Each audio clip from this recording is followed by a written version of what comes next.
RAZA if IFL TV in association with MTK Global. Edward, looking sharp as always. I call this one the Klitschko suit. You're right, actually. It's like old man style, right? So it's like drawstring. You probably can't see it. Well, let me go down. Yeah, so it's like it's a tucked in t-shirt. Don't know what that's all about, but that's what Klitschko does. Obviously, we've got similar physiques. Drawstring, yeah, trainers. When you start getting older, Rez, like you really don't want to be wearing clothes that are uncomfortable for you. Do you know what I mean? So I'm just embracing that now. Especially on a fight night when you're going to do a lot of walking, a lot of talking. Yeah, you want to be comfortable. I was just going to put a hoodie on, to be honest with you. But I thought, I better dress up a little bit. We might be crowning another world champion tonight, so we're here, ready to go. How's the French? Yeah, average. Yeah, it wasn't great, was it? I watched it back, going, what were you doing? Like, why didn't you just say, okay, thank you? But I was like, and then when you try and break something down with a language barrier, shouldn't you just make it more simple? I was making it more complicated, using longer words. Oh, it's a fucking disaster, but yeah. Another meme. Yes, exactly. Many memes. Ed, a couple of announcements you made over the last 24 hours. Firstly, let's start off with the venue.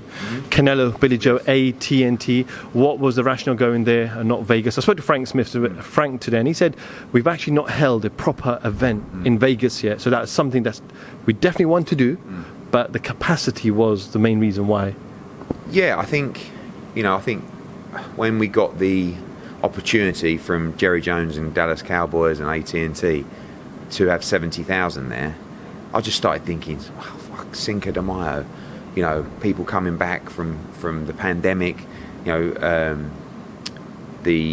vaccines over there are going through the roof as they are here. We're going to be in a great place. It's going to be wild. And then Vegas was like, we're at 20% capacity at the moment.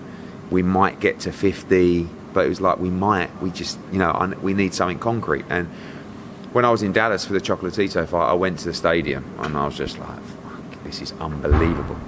And they wanted to get behind it, really wanted to get behind it. They made a major play. And we're going there. Dallas Cowboys, 70,000 people, May the 8th. I know you're trying to impress, obviously, Canelo and give everything that he wants, but how tough is it becoming for Billy Joe? Because there's not going to be 70,000 Brits there. There's going to be 70,000 more or less Canelo fans in that stadium. So does that make it more difficult for someone like Billy? No, I think it will help Billy, because I think Billy Joe needs to be on edge. He needs to be fearful. He needs to be switched on. And he only gets switched on when he knows he's up against it, and his two best performances, I think, have come at times where people felt he might lose, and one was Andy Lee and one was David Lemieux, and he was so razor sharp that night. So I actually think, you see fighters against Canelo almost turn up beaten before. I look at Yildirim, for example, who watched this 6-minute ring walk and he looked like he could hardly stand up after it, whereas Billy doesn't care. Billy has no fear of Canelo Alvarez. Billy's not impressed by a bit of pyrotechnics or loads of people screaming and shouting, but Billy is aware of how good Canelo Alvarez is, and you'll see the best Billy Joe Saunders on May the 8th. I really believe that, and I think the whole atmosphere, that will raise him.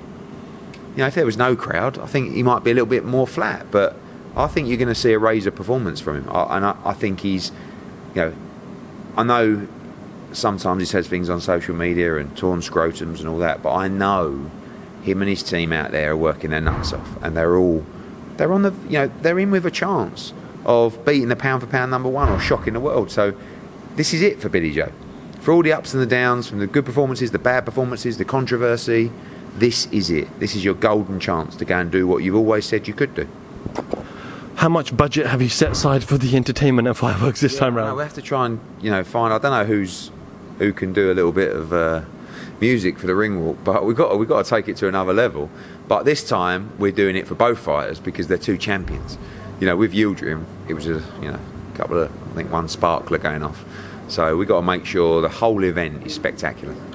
You announced yesterday, May 1st show, which was rumoured, Chisora-Parker finally got it over the line. Any obstacles in the way of making that deal, or did both fighters want that fight? Well, it was supposed to happen as the co-main event on Josh Taylor against Regis Prograis. And we missed that fight on that card because it was, it didn't deliver that well, other than the fight, which was spectacular. And I wanted to make it for a long time. Obviously, Del fought Usyk here. Parker just beat Farr, and there was an opportunity to do something on May the 1st. We had a pay-per-view slot. It was going to be Warrington against Kanzu or Gary Russell with all the other fights you've seen on the card beneath it. And then when Josh got beat, you know, it was moving on and saying, well, Parker, could he turn around quickly? And Dell's ready. And as soon as Parker beat Farr, we spoke to David Higgins and said, do you want it?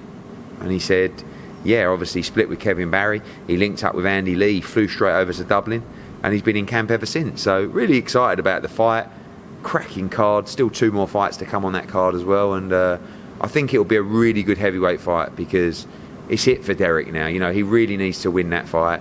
And for Joseph, he needs to win that fight too, because the winner will probably go to number 1 in the WBO the time Usyk and Joyce, you know, will go to interim champ or wherever they may go, and next in line will be the winner of that fight. So it's a big fight for both guys, and I think it'll be exciting style-wise. Jonas Taylor for the marbles. What a great fight. Yeah, brilliant fight. I mean, it's funny, isn't it? You know, when I signed Taylor and Jonas, the plan for everybody was just to obviously make the rematch from the Olympics. And Natasha got beaten in a shock defeat, really. She just had a bad night and it was all over. And we thought we've lost that fight forever. And she came back, she put in a tremendous performance against Terry Harper, and everyone started calling out that fight. And Katie Taylor is just astonishing. Like, she loved the fight. She loves all fights. You don't even really have to ask her. She's like, yeah, great, that sounds great. And Natasha and Joe, and they've got the confidence at the moment. They really believe they can do this. She's fighting a pound for pound number 1, but she's in the shape of her life. She's probably more confident now than she's ever been. You know, it's going to be a thrilling fight. I spoke a number of years ago. I remember you saying that you always wanted to build Eubank Jr. around Anthony Joshua and always have him like as kind of like a chief support to most of Anthony's events. He's almost gone round in a whole circle and landed back on your shoulders and taken on Morrison. Yeah, I think we could have done so much with Eubank years ago. It wasn't to be, but we've had him on a number of shows, and we know that every time we do, he delivers. People like to tune in and watch, whether it's the circus outside the ring or his performances inside the ring. And when Calla signed him, you know, they said to me, look, we're looking to get a fight. He hasn't boxed for a year and a half, so we want a solid fight, maybe a domestic fight, and then we want a big one in the summer.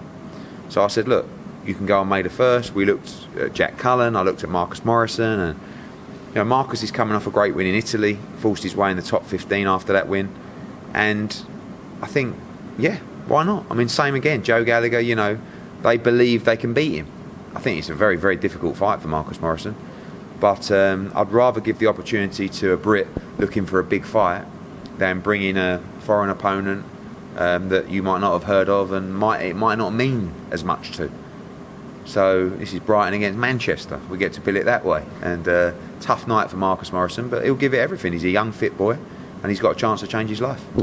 Bivol Richards. I understand the opportunity for Richards, but what is it? What's in there for Bivol? We obviously know he wants those big unification fights, but what was the idea in planning on getting him in the ring with Richards? Just give him a fight. You know, he hasn't boxed for a year and 3/4 the time that fight comes around. And he's one of those guys that was on an awful lot of money, and the pandemic hit, no crowds, and you know, it's taken him time to reach his spot in the queue, if you like. So for him, he's over the moon. He gets to fight in Britain for the first time. You know, he gets to defend his world title against a guy in the top 15. And for Craig Richards, same thing as Marcus Morrison. You know, when Craig beat Shakan Pitters, battered him as well, by the way, and that was a massive win. They come in the office and they said, look, we're happy to defend the British title, but we want to roll the dice. You know, if a massive fight comes along, we're all in. And I thought, who have I got a light heavyweight? Bivol. So I thought, okay, now. So I went, what about Dimitri Bivol? They went, we love that fight.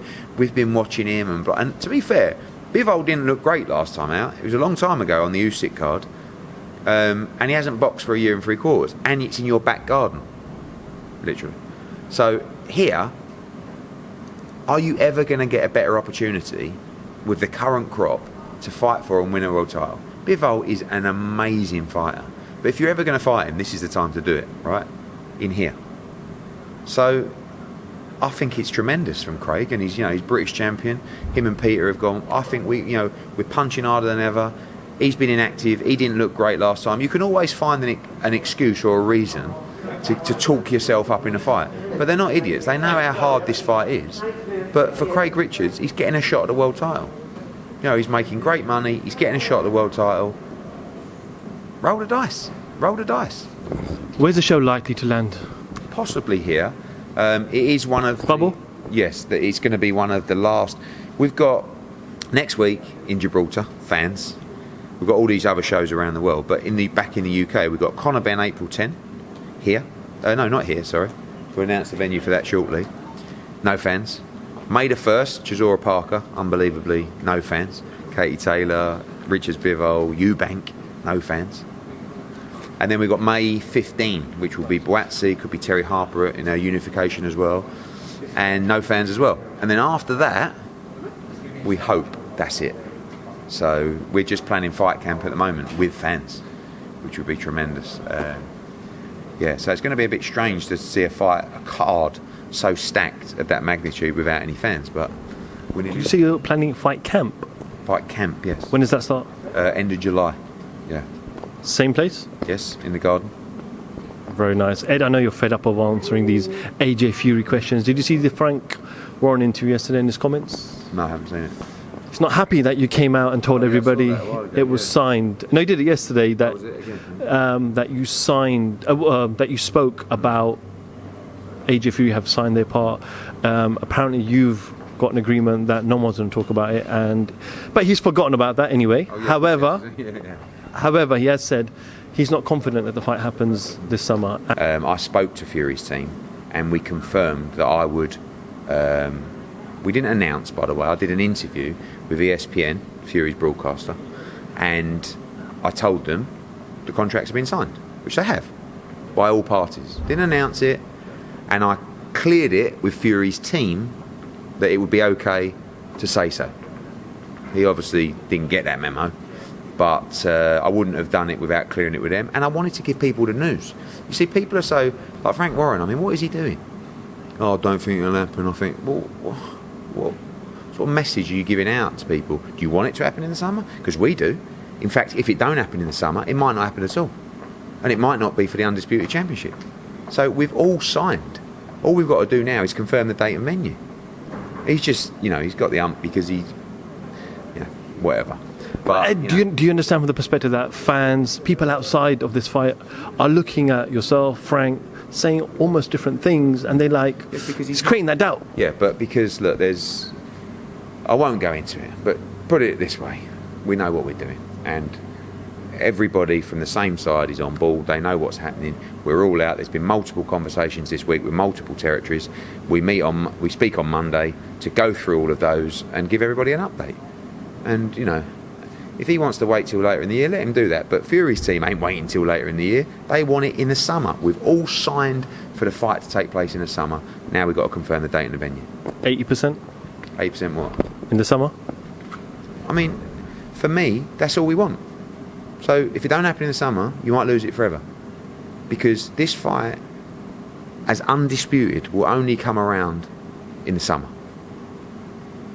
So let's make it happen. Let's happen. Josh here tonight? I heard Derek's here tonight? He might be. Josh is going into training camp, so he may be here tonight. If not, he'll be watching, obviously. Could have his first managed world champion with 258. Be tremendous. Eddie Hearn, IFL TV, thank you very much. Cheers, mate.